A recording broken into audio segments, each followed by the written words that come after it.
There's this electric car. It has the size of a big saloon, the crazy performance of a supercar, and the weird appearance of an FF91. What kind of car do you think it is? People might think it's just some kind of weirdo that no one will get, but I see it as the ultimate new toy for the old money.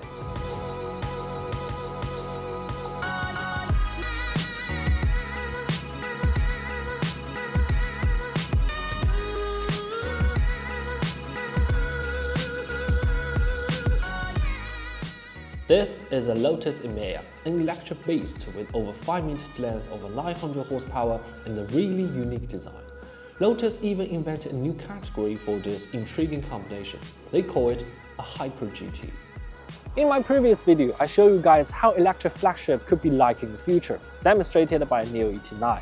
And in this video, let's see how this concept applies to high-performance saloons. I'm Harris, you're watching Matt EV.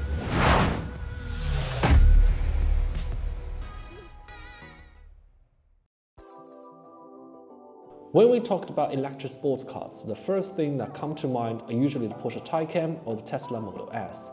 Even though they have phenomenal specs, their body ratios are actually quite traditional, especially the front, which has a long L113 that could even house a V8 engine. However, this Emeya took a totally different approach. The front is much shorter and sharply angled downward, while the rear is unexpectedly enormous. This kind of design sort of make it look like a mid-engine supercar, and Lotus even mentioned that this is exactly what they want. Apart from its unique appearance, this design also brings a huge advantage: excellent space for rear passengers. Although Emeya isn't aiming for ultimate rear comfort, having rear space comparable to the executive version of Panamera is definitely a plus. Especially for C version, I think it can become the ultimate ring taxi on Nürburgring. Although the concept of mid-mounted engine supercar shape in a four-door style is a bit far-fetched, at least it can literally do exactly what those supercars can do: go unbelievably fast.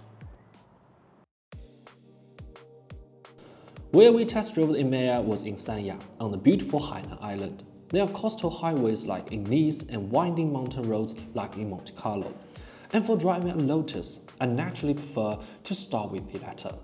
Although 2.5 tons of weight doesn't sound very Lotus, on these roads Emeya showed us it still inherits the original idea and vision of calling trackman. The car remains agile, the steering feels solid, and controls body roll as if defying laws of physics. While I didn't get the chance to experience the full 905 horsepower, steering through these mountain roads made me appreciate Lotus' expertise even more. It's truly an impressive... Sorry to interrupt myself, but when I get a car like this on such a marvelous road, I just want to shut up and drive.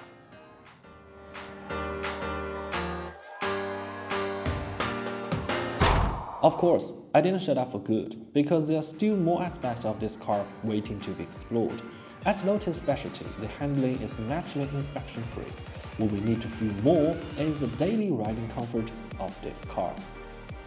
So next, we came to the coastal highways. After switching to the comfort mode, the whole car immediately passed into another state.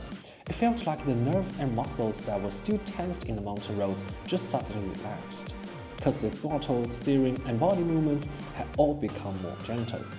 Apart from the brake response, which still remained as responsive as a modified Brembo, the overall comfort of this car on the open roads was truly satisfactory. And that's probably what this car impressed me the most. It can accompany you to attack corners like a supercar and also cruise gracefully like an executive saloon. However, as a Hyper GT that priced over 100 grand, being good to drive is not enough. Rich people are necessarily good at driving, and they even might not know much about driving either. Being powerful is indeed something big, but what really important is telling stories that can open their wallets. And that's what Lotus does the best. The Pagani Huayra-like active spoilers tell the story of Lotus' pursuit of aerodynamics. Rear-wheel steering, dual-chamber air suspension, and active anti-roll bar tell the story of Lotus' focus on driving. And electronic rear-view mirror, zone-optimized glass, and powerful intelligence also tell the story of Lotus' new era. And sometimes, you don't even need fancy tells, just having things that moves will do the trick.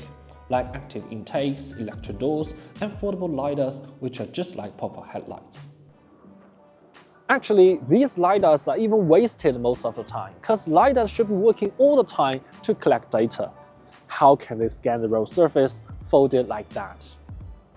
Plus, the only one that stays up is even facing the wrong way. It's just an overkill for LiDAR to see what's behind. Sorry for the bad temper. I just want to point out when you plug 4 LiDAR into a performance car which costs more than 100 grand, what LiDAR actually does is no longer important. Looking cool is the ultimate goal. After all, to achieve highway or even city navigation on pilot, one LiDAR is already enough.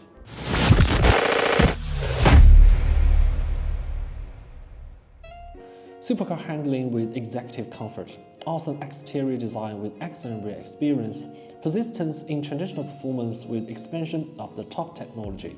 It's easy to see that with the help of electrification, this Lotus Emeya presents a state of multiple personality in just one car. Although many people think that omnipotence means incompetence, in my opinion, it's just bang on at everything. If it was made to give a definition of this car, I would call it a chameleon, because it can literally become exactly what you want it to be.